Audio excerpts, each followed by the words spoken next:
Hello, everyone, and welcome to Conversations in Horror. I am your host, Kevin L. Powers. I'm also the owner and operator of Something Wicked Entertainment Events, and welcome to our podcast this week, in which we delve deep into the bowels of the horror genre of all different decades and all different subgenres in order to take a kind of like a prism to the many different ideals of what we think of horror. Now, what we're doing this month is we are kind of focusing on some specialty items, specialty movies, specialty subgenre of horror, because a lot of times it just doesn't get looked at in the same critical eye as some of our other brethren. So we are taking a look at aquatic horror films this month. And I know, we're trying to stay away from all the plethora of Jaws ripoffs and Jaws sequels and anything that has to do with sharks. So instead, we're taking a look at the reptile world of the animal kingdom for our aquatic films. And we're going to take a look at, Alligator, the original Alligator. I can't remember what year it's from, but Alligator, and I know you've all have heard. Or 1980 is when it's from. 1980. That's what I was thinking, but I didn't want to say it out loud and think I was going to be wrong about that. And for everyone out there listening, that there is the voice of Dave Watkins. What's up? Dave is going to be joining us on this conversation on 1980s Alligator, which I guess is 45 years old this year. So that is going to make this actually special discussion. So for all of you out there who have never listened to our show, I take a special guest on the show and we kind of discuss a single film, the ins and outs, the all-arounds, the underneaths and aboves about this film, whether it is a great film that the world has lauded with praise, or it is the bowels of the underworld who has, the film has been forgotten over the ages because it's so bad. So we kind of look at all those type of films. Thankfully, with Alligator, we are going to be discussing a film that has I hope, a pretty good reputation because it's actually a pretty damn good film. That being said, tell me, Dave, a little bit about some of your thoughts on this film, and if you even like aquatic horror films. Well, there's some water in this one. It's not hardcore aquatic. I'm gonna say one thing about the film, but it is when you mentioned Jaws. To me, this does seem like Jaws with an alligator. Jaws is definitely the inspiration for this film, though. It does different. I mean, this is a 1980 film, but it feels very 1970s, and so which is kind of works in its favor. So it does have that kind of 70s flavor to it, and even it's a lot more violent than Jaws is, even though it's not as violent as some movies are nowadays. But they do pretty good with the practical special effects, and there is some people getting ripped up by some alligators or one alligator. Well, that's the thing that sets this one apart from Jaws is we see the alligator a lot in this film. It may start off as just an eyeball opening here and there, but once that alligator leaves the sewer and starts making its way through the city, we see a lot of this alligator, which is why I actually enjoy this film, because it is a alligator chase film more so than say Jaws, which kind of takes little tangents to get to know a lot of the characters more than this movie ever does. This is all about watching some people get eaten and watching some entertaining death sequences. That alligator looks pretty good too. With the alligator itself, it does look pretty strong. It's a big ass alligator. Mm-hmm. I think they reference it at about 30 feet somewhere. But for any of you who may or may not have seen this film before, essentially, Robert Forster plays a detective. David Madison. Something. Madison. David Madison. Yeah, Detective Madison, who is the homicide detective at his precinct, but he has a bad reputation because his previous or one of his previous partners was killed in the line of duty. You learn about how that happens later on in the film, but because of that bad reputation, it's chased him to his new precinct, and he's just trying to be a good detective. And unfortunately, when the film opens, the first thing we see with him is that he's finding an arm uh, an Yeah. arm in the water system that should not be there. And when you see that, the first thing I thought was Jaws. It's like, And and they make no bones about this movie, about what it's about, because even though this is primarily this one's a detective mystery that doesn't really go very far. It does start off with the alligator story, which is quite interesting, because Marissa, who you'll learn, Marissa is a little girl, so a little girl is out watching this alligator wrestling competition between a man and alligator, and the man doesn't exactly wrestle the alligator. He gets his leg bitten by the alligator, which is quite entertaining. I'd forgotten that scene was in a movie until I rewatched it.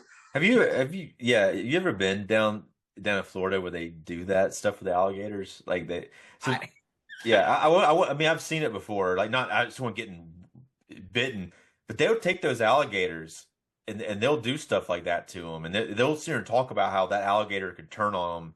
But I guess they kind of have the groove down. But people are crazy like that down there.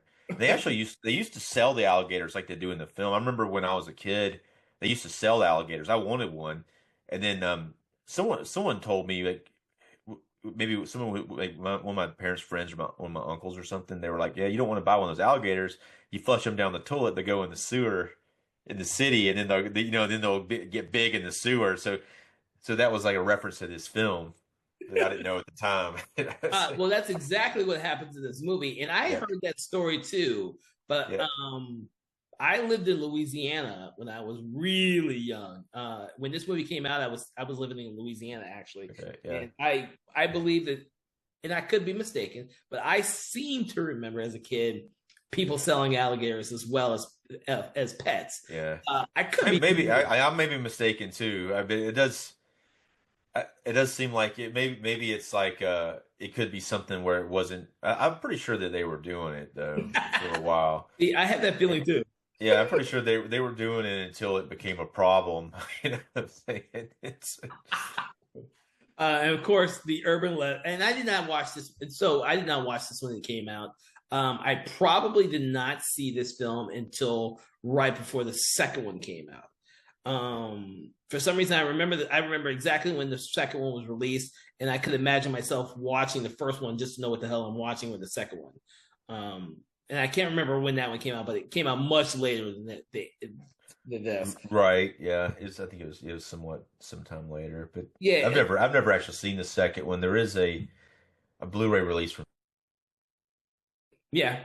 Well, the thing about 1991 was the second one. yeah, see, Yeah. much later. Yeah. So I would say I probably, if that was the sequel was in 91, I probably saw this movie in 1990. Yeah. This was not a film for some reason that I went after looking for. I can guarantee you that.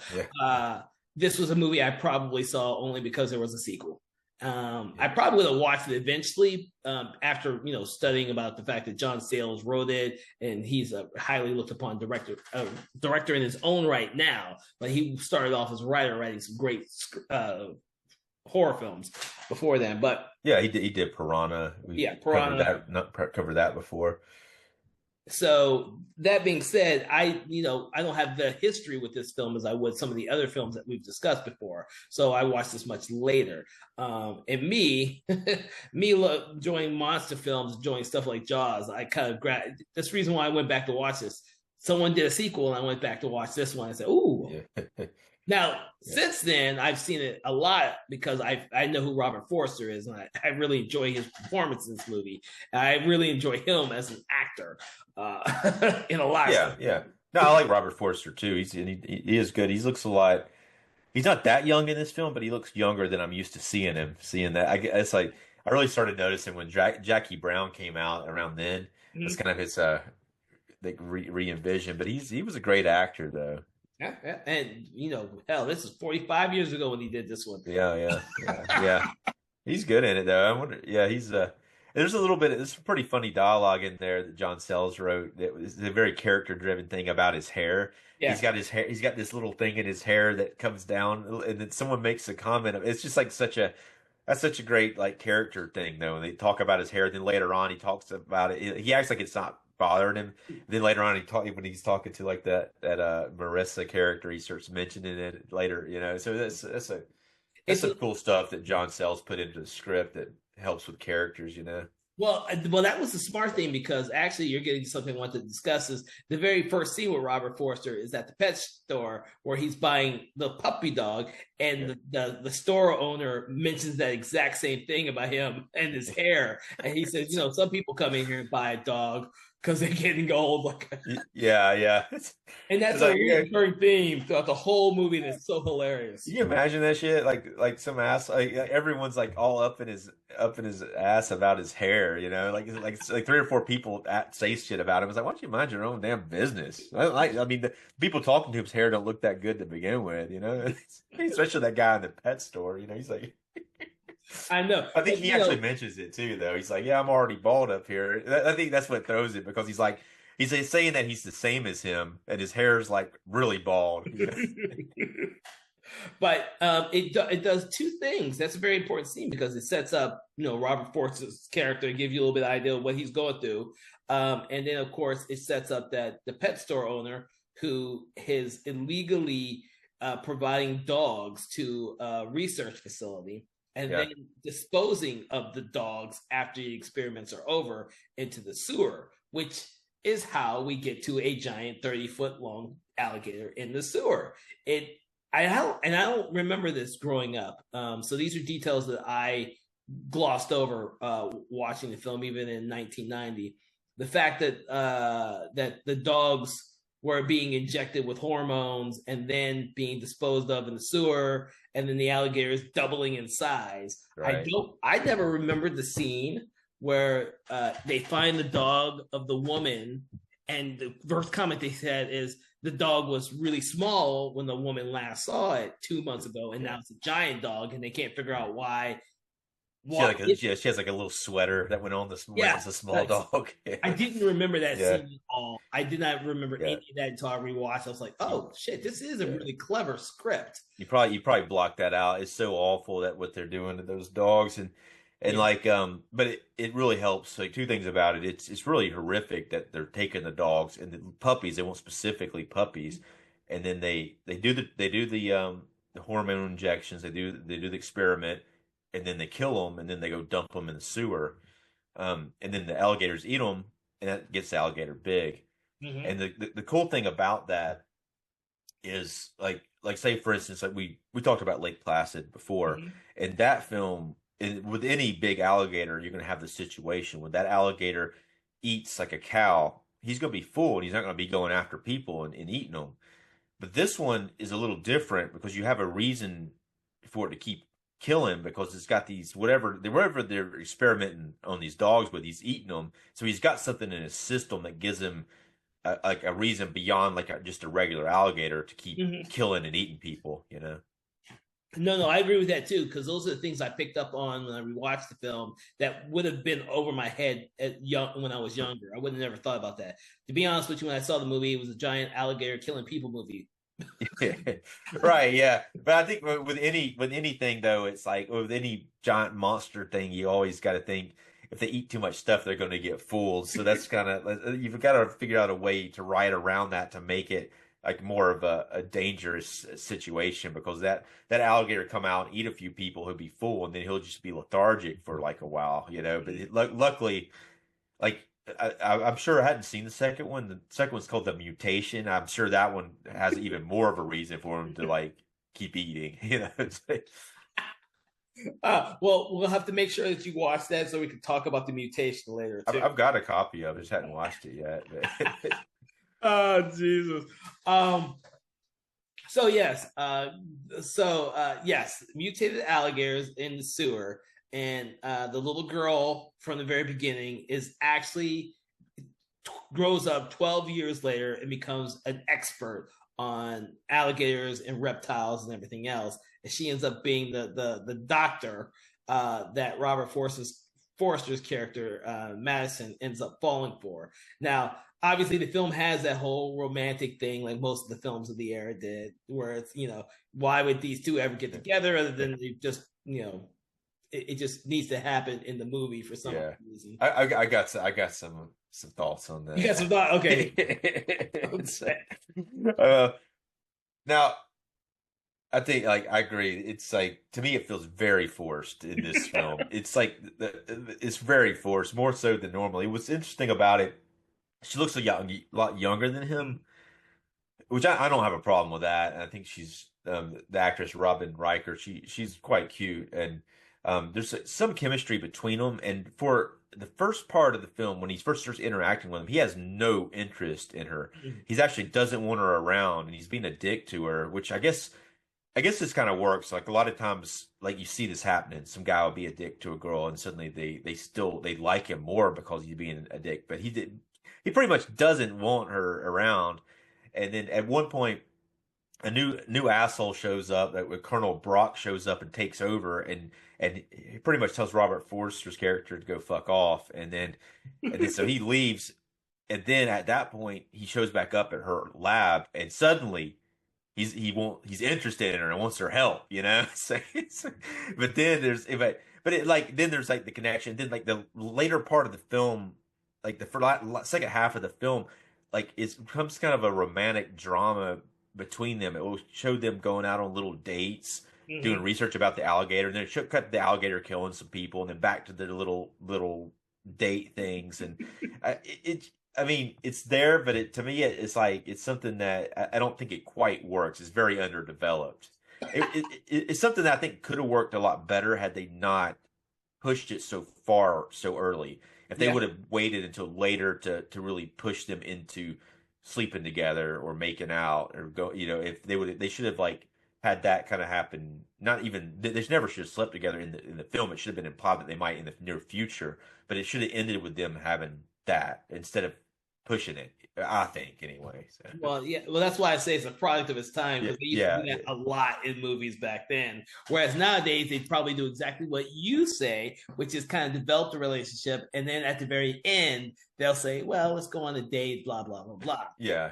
I think a really good example. I think that works really well in is Speed with Keanu Reeves and Sandra Bullock, like that chemistry between them, and then they kiss near the end of it, but it's not, and it really works. To me, that's one of the better instances of that. But then the next film, they ended up breaking up between it. But to me, it's like that. I mean, there was some chemistry. I'm not gonna say there's not chemistry between these two characters. It is there, but they push it too far too early. Mm. Well, I no, I agree with you. That's why I made a comment about that. I agree with you 100% about that. But what I did like about the film is the fact that Forrester's Detective Madison, is still hung up over the fact that people think that he killed his first or was responsible for his first partner, and then his next partner, Sergeant Kelly, who goes down to the sewer with him, and then when he realizes that there's an actual alligator down there, he has this reoccurring dilemma that people who work with him tend to die. Yeah. I mean, and that's really a cool sequence too, when him and the other guy go down in the sewer. And what really works, I mean, it's kind of that plot point's a little. It happens in Jaws too, where no one believes him about the alligator. Luckily, it's very brief in this film. It only lasts about maybe 20 minutes, and then they start believing him. But then they start doing other stupid political shit to him after that. So, Yeah. Well, the great thing about that for me is the fact that it's one of his guilt things that goes on. It's the thing that pushes him to keep going because at 2/3 in the movie, he has that nightmare sequence. It's all done in red. It's actually really, I never noticed it before, but it's actually really well done. Where it's when Kelly is dragged away by the alligator in the sewer, but it's played backwards. It starts from when Kelly was already pulled away, then rewinds itself to the very beginning of that sequence where Kelly is first bitten by the alligator, and then it unfolds again as he's dragged away. And then, of course, Madison wakes up from the nightmare. And part of what drives him for the rest of the movie after that is that he doesn't want to see anyone get killed, despite the fact he's already been fired from his job. Like when he gets fired from his job, it's like, it's a job, whatever. Yeah. I'm going to go do something else. or when he gets dismissed by the crocodile or the alligator hunter. He says, what am I supposed to do? Is what he says after his job is more or less taken away from him. So he just walks away and says, "Okay, fine, it's not my job anymore. You go ahead and find the alligator." But he doesn't walk away though. I think that he doesn't walk away because that's when he goes back to Marissa in her lab and he starts trying to get her to help him continue the search for the alligator. He feels like he needs to hunt the alligator down, and they're trying to figure out other ways of doing it. So he's even though he walks away from it, he still stays involved with it, with trying to track the alligator down. So, see, I saw it differently. I didn't see him tracking the alligator down. I saw him as trying to figure out why the alligator is twice as big as he should be. So he starts investigating and going back to the lab, Yeah, trying to figure out what exactly is really going on there. And, he goes back there the first time and he just finds a little bit of information and then he gets fired. And then yeah. after that, it becomes now they've pushed this button. Yeah. You know, Yeah, it's like a pharmaceutical company, is what it is. thank you, Yeah, pharmaceutical company. yeah. And it's like there's this other guy, like older guy, in charge of the whole thing, and he's got like a lot of pull. He's got so much pull that he calls the police station. He's like, "You need to fire this guy. He's getting too close to our pharmaceutical, like whatever they're doing, you know." Steroids is all Yeah, over. yeah, trying, yeah, you know, doing their experiments on dogs and trying to have a growth hormone to make them big or whatever they're trying to do. But he, They're trying to solve the food shortage problem, is and that I what it guess is? yeah, that they mentioned that just briefly, like that's Yeah, the whole reason behind what they're doing. But for some reason, they have to experiment on dogs instead of food to make yeah. this happen. Well, you think you know, it's really odd that they've picked dogs to do it, but I mean, usually they do mice or something else. But I guess dogs in this instance might be easier because you have a lot of stray dogs around in the city, so probably a lot of them would have been. But he does ask specifically for puppies, which makes it even worse. But if it was like stray dogs, they'd have to execute anyway. I guess it might make it's not necessarily a humane way of doing things, but it makes it sense that they would there's an oversupply of dogs, but they're just asking for puppies. I guess that does happen too with puppies though. Like when there's litters of puppies and there's suddenly you have an oversupply of them. Well, also keep in mind that the pet store owner isn't just getting stray dogs. He's literally capturing dogs with collars and everything, and then taking those off of the dog. That's what you see. He takes Yeah, off the collars. I never noticed that either. Till I yeah. rewatched. It's He kind of what happens like in body snatcher films where they're making money off of snatching the body. It happened in real life too, but like they were making money off the cadavers, and suddenly in order to get cadavers more quickly, they started like killing people. It's like that there was a case of that actually happened, but in films that happens a lot too, though, because it, yeah. it becomes like we need more, so we're gonna have to just kill somebody and bring the cadaver. But yeah, I mean, it's a yeah, that's a pretty strong point. I didn't notice it before either that he's taking the dogs off. I mean, the collars off. A lot of I think it's some subtleties not going on there with that whole sequence that you may not notice, and it is early sequence because he goes into the dog shop looking for a dog, Hmm. and that guy's all nervous acting and starts talking to him about his hair. I guess that's why he talks to him about his hair because he's later on he says the cop came in there and I was so nervous. Yeah. And he just came in there to buy a dog. It's like, Yeah, see, those are the things I never noticed until I rewatched it. Too. I noticed that too. I was like, yeah, he's nervous because he thinks that the police is there for asking questions about what he's doing illegally, but yeah, he's just there for a dog. yeah. That guy gets killed pretty early and pretty gruesomely. That alligator eats him.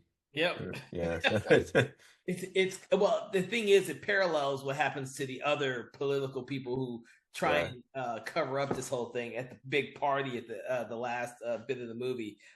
Which when you're younger, you don't see all these little details like this, and that also is the great thing of of sales having written this. He's good. He was a great writer then. He's a great writer now, but he was even a great writer then. Even though dealing with a giant alligator movie or a giant or a bunch of piranhas, he's able to kind of add these details in it to make them seem more than what they actually are and or should be. Because we can back in the 80s, people would have been just fine with a freaking alligator movie eating people. He adds these little subtleties into it to make these films rewatchable, Right. enjoyable. I mean, the alligator is seen a lot during the daylight hours as well in this movie. And I wanted to get into that because the city doesn't try and shut anything down in this movie like they do in Jaws. They actually send freaking battalions of people after this damn alligator.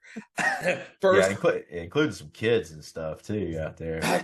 First, to try and flush the alligator out, they send in these freaking soldiers that bang trash cans, but they got rockets and freaking huge ass machine guns and all. Yeah. I'm like, dude. Yeah, it's really a pretty big movie though if you look at it in terms of some of the stuff you see on screen, especially in the second half of the film when that starts happening and there's like boat wrecks and explosions and all this shit. You know, it goes pretty big. It made money. It had a $1.75 million budget and it made about 6.5 million, which isn't a huge success, but it is a moderate success. Oh yeah. But it has a lot on screen though, and it's like when you're watching it, especially for that time period, and the stunts and the alligator looks good, and how many extras they have in those scenes with the guns and all that. Yeah, I mean, even when they start, the soldiers come back out, that the scene in the sewers, but when the boat sequence is in broad daylight, giant alligators killing people underwater, and the thing that I remember the most about the film is the sequence where the alligator has been sitting in the domestic pool, and of course, one of the kids at night party is meant to walk the plank, and of course, he walks right off the plank into the jaws of the alligator. And I'm like, oh shit, that's right. I forgot this was in this movie. Yeah, that was real fucked up when that happened. And I think they actually pushed them off the damn thing. They did. The kids did. Think of how guilty they probably felt after that. You imagine that they throw this kid in the water and all this blood everywhere. Man, that was crazy. Yeah, but there's kids and all this. There's kids used in this film a lot because the kids who are playing in the streets who flick off the cops. Yeah. Who then later the alligator comes straight through the freaking sewer and the pavement and goes after the cop and eats them, and then you watch the kid watch this shit. And he's like hypnotized. Yeah, that's like a huge moment though when that alligator comes out of that sewer. From then on, the alligator's like shown really good, but it's just like, oh, what? I guess we're seeing the alligator. You know, it's about halfway through the film, and it's like, all right, I guess we're seeing this thing. Yeah, I mean, once you see it the first time, they don't stop showing it, and it's really good. The alligator practical effects are really good. Yeah, they still hold up. Yeah, when I was rewatching it, I felt like it looked really good. I felt like one shot looked like it may have been claymation. I'm not sure or not. It was moving it was like a kind of high angle shot over the top of it. It looked fairly convincing for what it was, but it almost felt like it wasn't. It had to be claymation or something like that, you know? That's the one sequence I had a question about too. Well, to be honest with you, that might be the only sequence with a real alligator. Yeah. You think it might have been real? Yeah, it could have been though. Yeah, because if you have that high angle shot, it could be like a real alligator. You can't tell how big it is, you know. It would be the only weird shot that looks. You're right. I noticed that shot too. I said this one looks a little odd. I couldn't figure out what it was. I didn't think about claymation though. I just thought it looked odd. You probably, I mean, there's probably real alligators. Like the first scene when the guy gets bitten in the alligator pond's a real alligator. But yeah, I mean, most of it's probably like a puppet, like alligator, or like kind of like Jaws, you know. Jaws never worked. Yeah. Bruce never worked. Yeah, yes. And I made a comment because I didn't realize that this alligator actually had a name in the movie because Marissa names the alligator at the very beginning. Ramon. I have to say that. I never noticed that she named it what? What'd you say it was? Ramon. Ramon. Okay, yeah. That's an odd name. So when she gets the little baby alligator, she takes it home. She names it Ramon, and we have to assume that because her alligator gets dropped into the sewer, and then we jump 12 years later into a giant alligator in the sewer, that it's her alligator that we're seeing. So Yeah. that would be Ramon in the sewer, and it's her alligator that she doesn't know it was her original alligator. Right, right, yeah. But Which that's yeah, it's pretty cool. It's pretty cool the way that they don't like focus on her character. It takes a long time to see her as an adult in the film. It's probably like 20 something minutes into the film or yeah. longer, you know. No. I mean, they did exactly how it should have been, and the reason why it works is because the Madison and Marissa character have that conversation about what their backgrounds is, uh, Yeah. and so she kind of relays a lot of the stuff that came in between how she got to where she was, which helps out immensely. And of course, we see her mother again. We saw her at the beginning of the movie, and then we see her again 12 years later. And this is all stuff I didn't pick up until rewatching it. I Yeah. hate to say it, I haven't watched Alligator in a long time. So a lot of stuff I've forgotten. Right. You know, it's like last time I watched it, they had a 4K release of it, Scream Factory in 2022. But I was like, when I went to watch it, I was like, yeah, I think this came out like this 4K came out like a year or two ago, and I was like, what? 2022? I can't believe it's been that long at this point. You know, it's like what? But not that it's that long, but it's a lot longer than I thought it was. Mhm. But it was definitely a different watch too on this one, and when I watched it that time, it was definitely saw different things. Yeah. That romance subplot definitely stuck out a lot more this time, I think, because Now, do you think this is a very effective horror film? The way that John Sayles approached it and the director approached the way of doing it? Because in this movie, you see the monster a lot, as yeah, opposed to very little. And is it still a scary film as opposed to just being an interesting little? Because it's got those little action moments in it as well, and it's told from the perspective of a detective, so it's got a different vibe than say Jaws does. right. And you know, Jaws, I think Jaws, like the thing about Jaws, I really like the back and forth between the three guys, you know, which this doesn't quite have that. Mm. Not that it has to have it, but I think the idea is effective because I could tell you from being young and people talking about the film, I think this affected a lot of people, and it really made people think about flushing alligators down the toilet and becoming big in the sewers. I think it's made people afraid of the sewers, and it wasn't until it came out that replaced the alligator in the sewer. You know, so I think it worked. Yeah, You might be absolutely right about that. I didn't think about that, but you yeah, could be right. People were afraid of putting alligators in the sewers, and now they're afraid of freaking clowns in the yeah. sewers. But they were afraid to go into the sewer because there might be an alligator in the sewer. And then you know, just like they were afraid of the ocean because Jaws might be out in the ocean. You know. Oh, geez. um, but yeah, I mean, it does have that almost like that you know the late '70s like focus on detective work, Mhm. like Italian giallos and things of that nature, which really focused on a character, even if it wasn't always a detective. It was like a character who became a detective and even during the story trying to figure out what was going on, and kind of what this detective does when he's even not a detective anymore in the second half of the film. He still continues to be a detective. Mhm.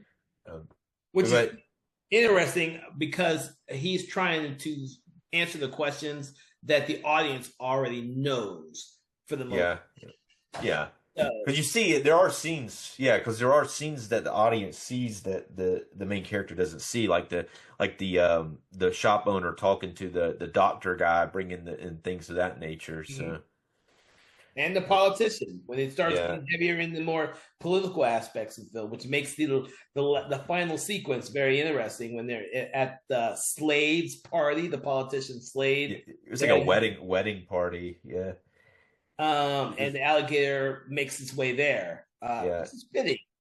Because you know the two main political adversaries get eaten up by the yeah. alligator. Which is just desserts for the Mhm. audience, but with the alligator wouldn't even know that they were involved with it. But he does seem to target the people that he should, which I think is just a script thing, and not like the alligator wouldn't know. I Oh wouldn't yeah, think. almost definitely. Yeah, most definitely. You know, John Sayles was trying to come up with a cohesive script where Yeah. where everyone got their comeuppance. Yeah. And yeah, that one, the worst one, like the older guy who's like in charge of the thing, making all the phone calls, and he's like gets in his limo, and the alligator goes and crushes the limo. It's like, that's pretty great when that happens. Yeah, yeah. And what was I about to say? I was about to make another comment on some of the characters in the film. The hunter who Yeah, who underestimates the alligator because he never believes it's as big as what Forrester says it is. yeah, Goes into the alleyway with the only part that plays really really old or borderline very old, which is that he hires three African American kids to yeah, be his eyes and ears on the streets, and they come to an alley in which he finds the alligator and meets his end with one of the better death sequences because the alligator pretty much swallows him almost whole. yeah. There's Henry Sylvia plays the guy. Thank you. Yeah, yeah. He's a great character actor who's Uh-huh. around for westerns, and he played. You ever see Dick Tracy? He's played Yeah. one of the gangsters. It's crazy. The makeup to me, I always like to see him with that makeup on. But he's great. He's a great actor. Played Colonel Brock. Um, it makes sense. I mean, it may seem dated, but even I mean, it probably would have been better had at least one of the guys not been African American, or if one of them would have been like a white dude. But it makes sense you would hire people who are off the streets to help you, and they seem to be drug addicts maybe, and Uh-huh. and and they're out, because you would want to hire somebody who would be willing to work For for ten a low amount of dollars. money. Yeah, yeah, yeah. But then one of them, I guess the one who's the bravest one, or the one in charge who asked for $20. He comes, he goes to, and he's like, he asks them to come with him, and then they all say hell no, and he goes by himself, and then the one he paid $20, okay, I gotta go too, and he shows up with him, but. And then the other guys see it, and then they all run off. They're not very helpful, but No, but but that's what you should do. You see a yeah, dead alligator and the guy gets eaten whole. You yeah, run. yeah, yeah, no doubt, no doubt, yeah. And luckily, yeah, luckily they're like, okay, he's not giving us any money. We get more money. We got to get out of here. Well, they did take he did take the gun, so he could probably hawk the gun and get some money for that. Yeah, yeah. I think he Because I did. kept thinking he was going to shoot the alligator, but he Yeah, doesn't. He grabs the gun yeah. and runs. Well, I think he made the right choice. Because shooting an alligator might make the alligator come after you. Oh shit! I mean, it'd be different if he could save him, but it was already too late, I think. Oh yeah, which is I'm trying to remember. No, I couldn't remember if after that is where the alligator goes to the pool after he kills him. I keep thinking that entire sequence of the pool where the alligator just sits there all day is like he's digesting whatever he just ate. Yeah, yeah, He has a little snack made out of a little child. yeah, yeah. That guy, yeah, yeah. The guy playing the alligator hunter, that Henry Sylvia, though, that's a hilarious character when he shows up. He's just a very offensive acting guy, and it's pretty funny character, Yeah, really. because he reminds me a lot of the Oliver Platt character in Lake Placid. He's Okay, offensive yeah, to women. He yeah, thinks he's better than everyone else, yeah, yeah. and he has his own method that does not coincide with anyone else's. Of course, Right, Oliver right. Platt survives, and this guy gets eaten up. But Yeah, yeah, yeah. This Oliver Platt's character is he definitely does some stuff that comes off very, very I guess like chauvinistic in a oh yeah, yeah, but it's but it's play for laughs in that one. yeah, yeah. And I actually like it better when you have a character that like that who learns their lesson, and it has a character change rather than like he's an asshole, he's getting eaten. Yeah. Well, that is a testament of the time in which this was made. Yeah. He was cannon fodder from the very beginning. Right, yeah. Asshole, and he'll deserve to get eaten when he gets eaten. Yeah, yeah. So that's how I kind of saw it. Yeah, oh yeah, certainly, certainly. All right. So, Dave, do you have any other thoughts about the film Alligator? Well, I guess like real quick, we didn't talk about the director Louis T. Eeg. Yeah, I just a few other films that he's done that I've seen, like Cat's Eye is the Stephen King anthology film. Um, Jewel of the Nile, which is a sequel to Romancing the Stone. Yeah, I thought that was pretty well done. I thought Romancing the Stone is a better film, which also has alligators in it, but but it's and also Navy SEALs, which I saw recently. They have a Vinegar Syndrome release of that, so Oh, do they? I yeah, love yeah, that movie. yeah. It was a lot pretty entertaining though. Yeah, it's a pretty good release. Oh, Yeah. gee, So I've seen a lot of Lewis Teague movies, so I was familiar with them. Uh, I love Navy SEALs, but I hadn't seen a good copy of it. Because I don't even have that on DVD. yeah, it was I think it was last year they did a Vinegar Syndrome Ultra release, so it's a pretty like thick. If you get it from the website, you can get the Vinegar Syndrome Ultra, but if you buy it off of Amazon, you can get it just regular, which will be just the disc and the in a regular cover, not the slip box that it comes in. But Oh, I'll have to check into that yeah, then. it's got slip box and a booklet and stuff on the website. But Well, he also with Cat's Eye, which we have not discussed in the show yet, is yeah, also a great anthology film for me. right, Um, yeah, so hopefully we'll get around to that one, and we'll get to talk some more about Lewis Teague, who I think, which is why he was able to go back and forth between horror and action movies. And this movie kind of melds all that into one. I've always found his films to be entertaining. Unfortunately, he's not one of the directors that had like these long lasting influences on the horror genre, which is unfortunate.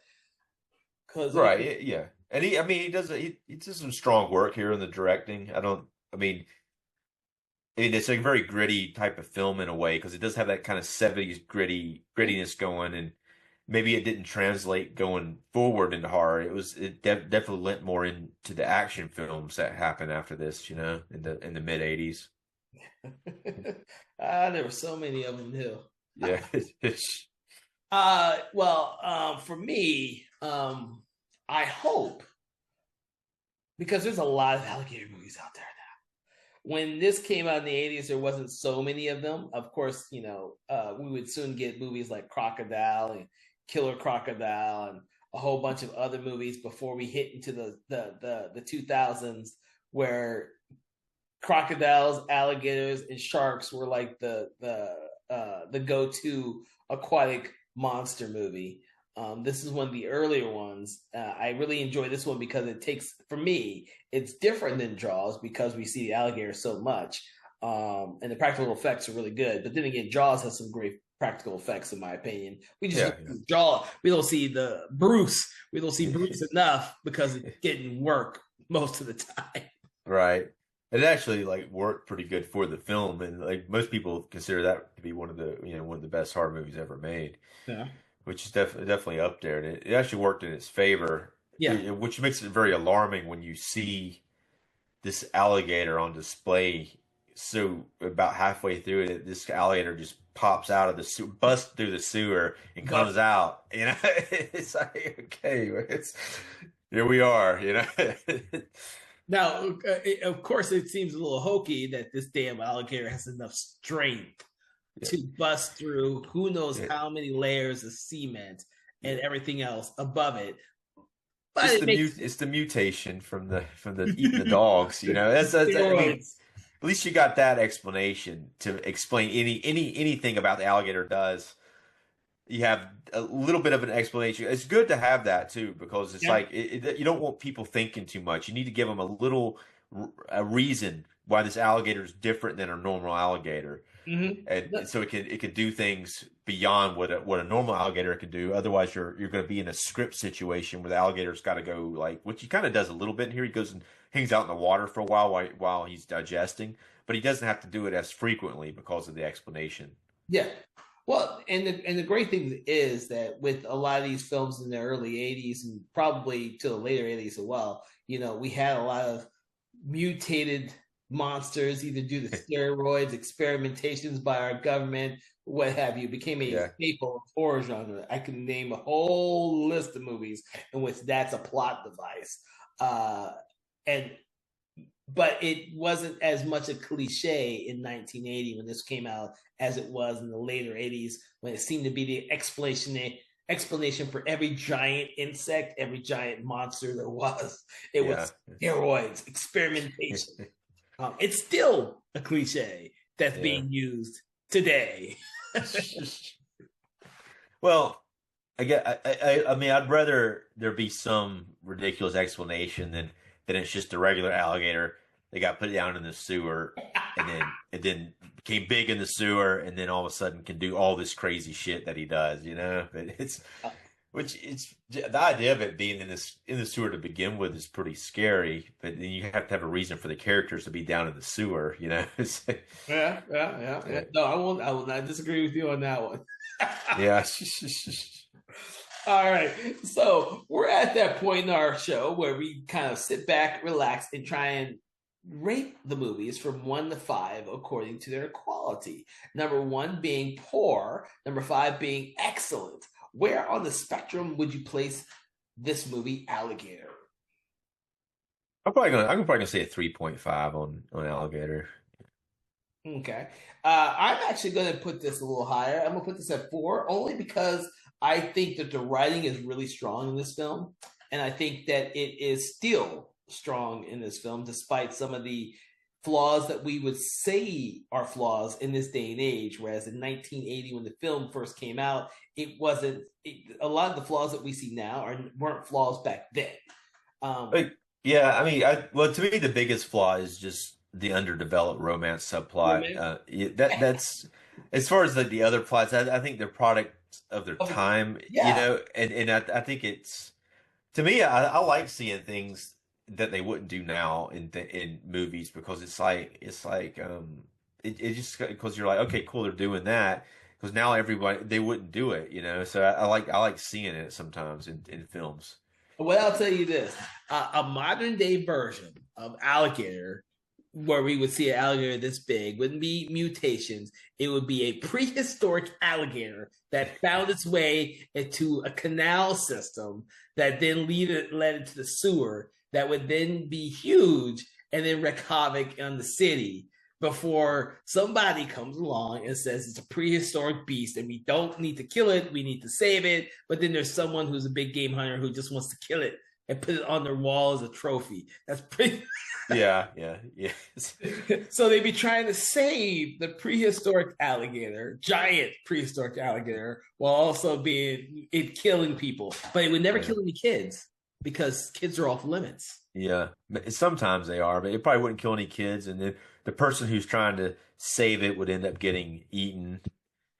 You know, because it's like, Yes, but the only one who was dumb enough to believe that the alligator was a prehistoric alligator to begin with, who was probably laughed at first, would be Jason Statham, like in yeah, the Meg movie. Meg, yeah, Someone who can do some cool shit while yeah, also battling these prehistoric beasts. And it would yeah, be PG-13, and it would be a major big budget film, like Jurassic World. That's how I see. yeah. I yeah, I do like it that they like they don't believe him at first about the alligator, but that's resolved pretty quickly. I Yeah. do like it that they don't stay with that for so long, but then they do more annoying shit like kick him out because the colonel guy shows up. You know, it's There's yeah, always going to be some political person with yeah, power trying to manipulate people below you. That's in those movies in the 80s and in movies in nowadays. So there's always going to yeah, be the corporate person who got to get killed at some point because, yeah, that won't yeah. change. That won't change no matter what decade the movie is based. That will never You could also, I mean, you can also have that person have a comeuppance and realize their error. You know, a lot of times, which not a lot of times. Occasionally, it's good to mix it up. So that's like it's good to see the assholes get killed, but it's also good sometimes to have them realize the fault in what they've done and they need to change it. I think a good example of this is Gremlins 2. You see Gremlins 2? Yes. Like that character that geez, John Glover plays. Yeah. He's like owns this big high rise building, and he's like all about that. And then he sees like a model for Kingston Falls, which is the older town.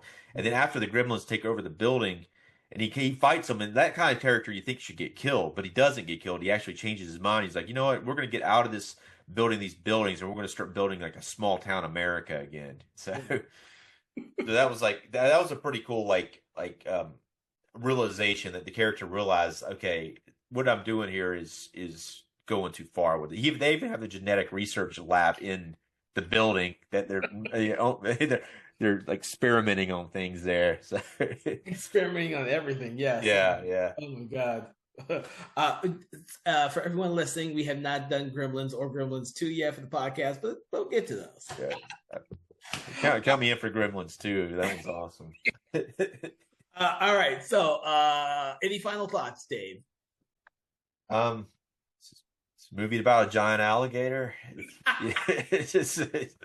It's a fairly effective film. It's not necessarily scary, but it does have a combination between the 70s like hard, I mean not hard, like 70s detective films mixed with Jaws, mixed with a little bit of scariness about alligators in the sewer. So I think it's a pretty well done movie, and 3.5 is probably too low for the film. I think if you asked me a few years ago, I probably would have rated it a 4. I think on the rewatch, I saw more flaws than I saw last time, so I went down half a point. But... Oh no, I agree with you. Yeah. I mean, like I said, I saw more this time rewatching it than I have when I was growing up. That's some of the stuff that made me like it more now. But I also recognize that when it was made. Yeah. Like some of the stuff is, I mean, I think it's like even though they do downplay some of the items that are so important to the story, they're so subtly in there. I mean, not so subtly to us now, but back then, like the experiment with the dogs and then eating the dogs, and that's what gives the alligator its power. That's really important to I think, especially as an adult and you're trying to make the story make sense and make the alligator being huge make sense. It's so important to make you not sitting here being annoyed about the film while you're watching it, you know? Mm-hmm. No, I agree with you. All right. Well, thank you, Dave, for discussing this film Alligator with me. And for everyone out there, I hope that you've enjoyed our conversation about Alligator as part of our aquatic horror film month. Make sure you check out all the other episodes that we've done that are about aquatic horror. Those episodes are released every Monday at 8 a.m. As for our regular episodes, they'll be released every Wednesday at 8 a.m. They are going to be different types of episodes, as our regular listeners know, but you can go through and watch or listen to those as well. Make sure to like, follow, subscribe, share, do that thing you do with your favorite podcast, whether it be on your favorite podcast app, Spotify, or YouTube. With that, we want to thank everyone from Something Wicked Entertainment would like to thank you for joining us. Make sure that you enjoy the rest of this month's aquatic horror, and make sure to go out there and enjoy a little bit of Alligator out there with your Jaws. From everyone here, thank you and have a pleasant day. Conversations in Horror is a Broken Lighthouse Pictures production, written, produced, and directed by Kevin L. Powers, executive producer Kelly A. Inoka. All contents and material from this episode of Conversations in Horror is copyright 2025 Broken Lighthouse Pictures.